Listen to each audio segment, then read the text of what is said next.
والعاقبة للمتقين والصلاة والسلام على أشرف الأنبياء والمرسلين أما بعد فأعوذ بالله من الشيطان الرجيم بسم الله الرحمن الرحيم قال الله تبارك وتعالى في كلامه المجيد والقرآن الحميد محمد رسول الله والذين معه أشداء على الكفار رحماء بينهم صدق الله العظيم وبلغنا رسوله النبي الكريم الأمين ونحن على ذلك من الشاهدين والشاكرين والحمد لله رب العالمين. جب مسلمانوں کا جلوہ انوار اعمال کیا ہوگا، جب مسلمانوں کا جلوہ انوار اعمال کیا ہوگا، ہر کوئی فدا میں ملے دیدار عالم کیا ہوگا، اور ایک سمت عمر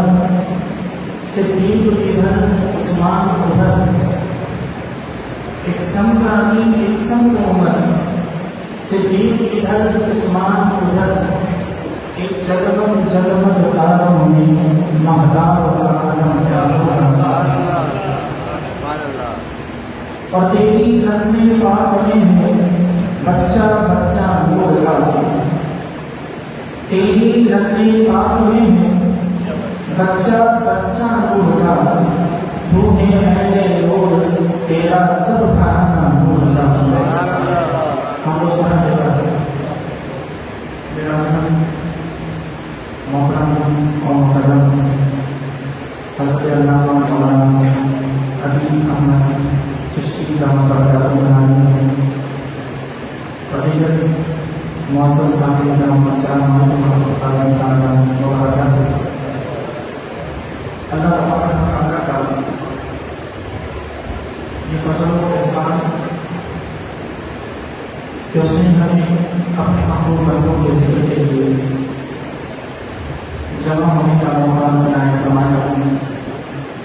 میں تحریر سے مشہور ہوں اپنی برادر جناب علامہ حبیب احمد چشتی رحمۃ اللہ علیہ کہ جنہوں نے اس فوٹوگرافی میں حاصل موقع مجھے بیان فرمایا. خالق کائنات سے دعا ہے کہ مجھے حق اور سچ بیان کرنے اور ہم سب کو اپنے عقائد و ایمان کی حفاظت کے ساتھ ساتھ صحابہ و اہل بیت کی پیغام کو سمجھنے اور ان کی تعلیمات کے مطابق اپنی زندگی پر سنوارنے کی توفیق عطا فرمائے. سامعین محترم، اللہ تبارک و تعالیٰ نے قرآن مجید قرآن حمید میں اپنی جن بندوں پر خصوصیت کے ساتھ تذکرہ فرمایا، ان بندوں کی جس خاص صفت کا اللہ تبارک و تعالیٰ نے تذکرہ کیا، جو خاص صفت اس نے اپنی لائق کتاب میں بیان فرمایا، اسے بیان کرتے ہوئے ارشاد فرمایا ہے کہ ان الذین آمنوا ثم استقاموا، کہ بے شک وہ لوگ جنہوں نے یہ کہا کہ ہمارا رب اللہ ہے اور پھر اس پر استقامت بھی اختیار ہے.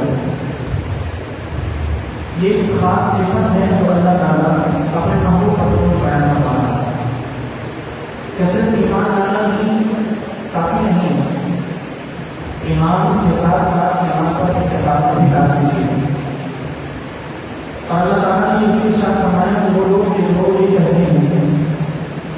کہ ہمارا رب اللہ ہے اور پھر اس پر وہ استقامت اختیار کرتے ہیں.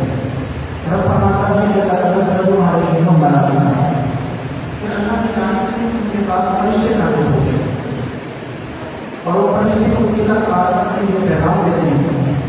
کہ اللہ تعالیٰ ولا تحزنوا، کہ نہ تم کسی قسم کا کوئی خوف کرو اور نہ کوئی غم کرو.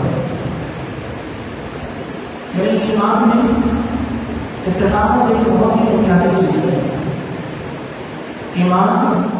رفع درجات کا ذریعہ تو ہے. ایمان کے ذریعے اللہ تبارک و تعالیٰ درجات کو بڑھنے کی ضرورت عطا فرماتا ہے. لیکن اگر اس ایمان کے ساتھ ساتھ استقامت شامل ہو جائے اور استقامت بھی ویسی کہ جیسی رب چاہتا ہے تو پھر اللہ تبارک و تعالیٰ ایسے افراد کی مدد اور وسعت کے لیے اپنے ملائکہ کو نازل فرمائے گا. جہاں ایمان ہو، جہاں صرف ایمان ہو اور ایمان کے ساتھ استقامت اس اعلیٰ معیار کی، اس اعلیٰ درجے کی نہ ہو کہ جو اللہ تعالیٰ کو مطلوب ہے تو پھر ملائکہ نازل نہیں ہوگی. لیکن اگر استقامت اس اعلیٰ درجے کو پہنچ جائے کہ جو اعلیٰ درجہ ہمارے رب کو ہم سے مطلوب ہے تو اللہ تبارک و تعالیٰ مدد اور نصرت کے لیے ملائکہ کو نازل فرماتا ہے. اس کی بے شمار مثالیں ہمارے سامنے موجود ہیں کہ ایمان پر استقامت کیسے اختیار کی جائے. اس کائنات میں جو درجات کی بلندی ہے وہ سب سے بڑا ذریعہ، جو سب سے اعلیٰ اور سب سے افضل ذریعہ وہ استقامت کے ایمان ہے. وہ استقامت علی ایمان، جس کی ایمان پر جس قدر زیادہ استقامت رہی اللہ تعالیٰ نے اسے اتنے ہی بڑے درجات عطا فرمائے. سیدنا صدیق اکبر کا ایمان دیکھیں اور پھر اس ایمان پر استقامت دیکھیں. سیدنا عمر فاروق کا ایمان دیکھیں اور ایمان پر استقامت دیکھیں. حضرت عثمان غنی کا ایمان دیکھیں اور پھر اس ایمان پر استقامت دیکھیں. حضرت علی مرتضیٰ کا ایمان دیکھیں اور ایمان پر پھر وہ استقامت دیکھی جائے تو پتہ یہ چلتا ہے کہ جس قدر اعلیٰ درجے کی استقامت ہو رب کائنات اسی قدر اعلیٰ درجے کا مقام عطا فرماتا ہے. یعنی صرف ایک کلمہ پڑھ لینا کہ لا الہ الا اللہ محمد رسول اللہ، کہ اللہ کے سوا کوئی معبود نہیں اور محمد عربی اللہ کے رسول ہیں، یہ کلمہ پڑھنا جنت کا دروازہ کروا سکتا ہے. لیکن یہ کلمہ پڑھنا انتہائی اعلیٰ درجات پر نہیں پہنچا سکتا. انتہائی اعلیٰ درجے پر صرف استقامت پہنچا سکتی ہے کہ اس کلمے کو پڑھنے کے بعد اس کلمے کے جو لوازمات ہیں ان لوازمات کو جانچا جائے، ان لوازمات کو دیکھا جائے، ان لوازمات کو اپنا کر ان کے مطابق زندگی بسر کی جائے. تب جا کر اللہ تبارک و تعالیٰ کے نام اعلیٰ قسم کے مراتب اور اعلیٰ قسم کے درجات حاصل ہوتے ہیں. اب اگر ہم تمام صحابہ کی سیرت کو دیکھیں، حضرت سیدنا بلال حبشی رضی اللہ عنہ استقامت پر ایمان کی ایک بہت ہی اعلیٰ مثال، ایک بہت اعلیٰ مثال، ایسی مثال کہ دنیا بھر کے مسائل توڑے گئے، تپتی ہوئی زمین پر آپ کو گھسیٹا گیا، سینے پر بھاری بھرکم پتھر رکھے گئے، لیکن زبان سے پھر بھی احد احد کا نعرہ جاری ہے. اور یہی استقامت تھی کہ آپ 1400 سال گزرنے کے باوجود حضرت بلال حبشی جس کافر کے غلام تھے اس کافر کا نام تو کسی کو یاد نہیں، لیکن بلال حبشی کو ہر عاشق اپنی آنکھوں کا تارا مانتا. یہی استقامت والا ایمان کا سب سے بڑا انعام جو اللہ تبارک و تعالیٰ نے عنایت فرمایا ہے. اب یہ استقامت والا ایمان یہ جس قدر اعلیٰ درجے کی ہو اللہ تعالیٰ مقام کی اسی قدر اعلیٰ درجے کی عنایت فرماتا ہے. اسی طرح دوسری مرتبہ پانے کی جو دوسری چیز ہے وہ دوسری چیز حضور علیہ السلام سے تعلق اور نسبت ہے. آپ علیہ السلام سے جس قدر پختہ تعلق جس کسی کا ہوگا، جتنا تعلق حضور سے مضبوط ہوگا اسی قدر اللہ تعالیٰ کے نام مقام اور درجات حاصل ہوتے ہیں. اب یہ تعلق کسی بھی قسم کا ہو سکتا ہے، یہ تعلق صحابیت کا ہو سکتا ہے، یہ تعلق حضور علیہ السلام کے اہل خانہ کے ذریعے سے یہ تعلق ہو سکتا ہے. آپ علیہ السلام کے جو صحابہ ہیں وہ بھی حضور علیہ السلام سے تعلق رکھنے والے، آپ علیہ السلام کے اہل بیت وہ بھی حضور علیہ السلام سے نسبت رکھنے والے، اور آپ علیہ السلام کی امت اہل بیت اور صحابہ کے بعد کی جو بعد کی امت ہے اور قیامت تک آنے والا ہر مسلمان وہ بھی حضور علیہ السلام سے نسبت رکھنے والا. لیکن فرق یہ ہے کہ جس قدر یہ نسبت مضبوط ہوگی اسی قدر رتبہ زیادہ رہا. صحابہ کی نسبت صحابہ کا تعلق حضور سے مضبوط رہا. اللہ تبارک و تعالیٰ نے انہیں بہت اعلیٰ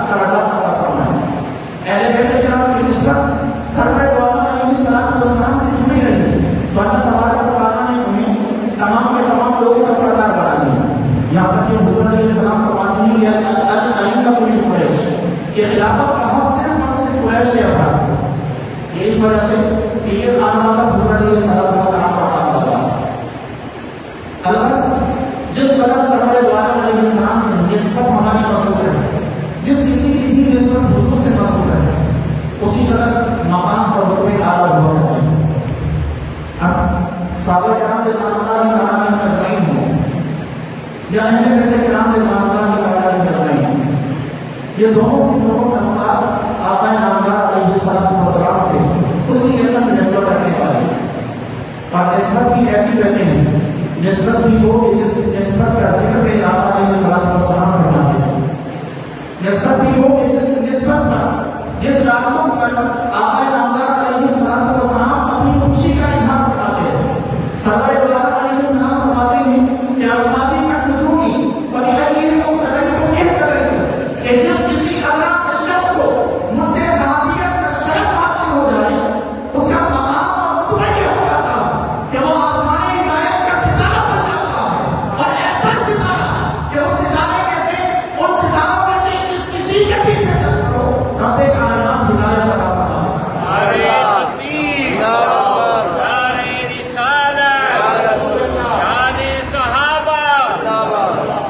ان صحابہ میں سے جس کسی کی سیرت پر چل پڑو، جس کسی کے نقش قدم کو اپناؤ، اللہ تبارک و تعالیٰ کو ہدایت عطا فرمائے۔ اور پھر دوسری طرف اپنے اہل بیت کی نسبت کا ذکر کرتے ہوئے حضور علیہ السلام فرماتے ہیں، قرآن پاک کی آیت ہے کہ قرآن پاک میں اللہ تبارک و تعالیٰ نے سرور دو عالم علیہ السلام سے ارشاد فرمایا، اے محبوب آپ بھی لوگوں سے فرما دیجیے لا اسألکم علیہ اجرا، کہ میں اس تبلیغ پر کسی کا کوئی اجر نہیں مانگتا، لیکن اگر پھر بھی کچھ لینا چاہتے ہو الا المودۃ فی القربى، میری نسبت کی میرے رشتہ داروں سے ان کی محبت کو تم اپنے دلوں میں پیدا کرو۔ یہ وہ نسبت ہے اور یہ وہ تعلق ہے جن کا ذکر حضور علیہ السلام نے فرمایا۔ اس آیت کے اندر مفسرین کرام فرماتے ہیں، یہ آیت کا جو پس منظر ہے وہ کچھ یوں کہ سرور دو عالم علیہ السلام اعلان نبوت سے پہلے تجارت فرمایا کرتے، کاروبار کیا کرتے ہیں، اور تجارت کی سفر فرما کر آپ صلی اللہ علیہ وسلم اپنے گھر کے اخراجات کو چلایا کرتے ہیں۔ لیکن جب آپ علیہ السلام نے نبوت کا اعلان فرمایا تو اس کے بعد سے تبلیغی مصروفیات کی قدر ہو گئی کہ آپ علیہ السلام نے اپنے کاروبار اور تجارت کو چھوڑ دیا۔ مدینہ منورہ ہجرت کرنے کے بعد صحابہ کرام رضوان اللہ تعالیٰ اجمعین نے دیکھا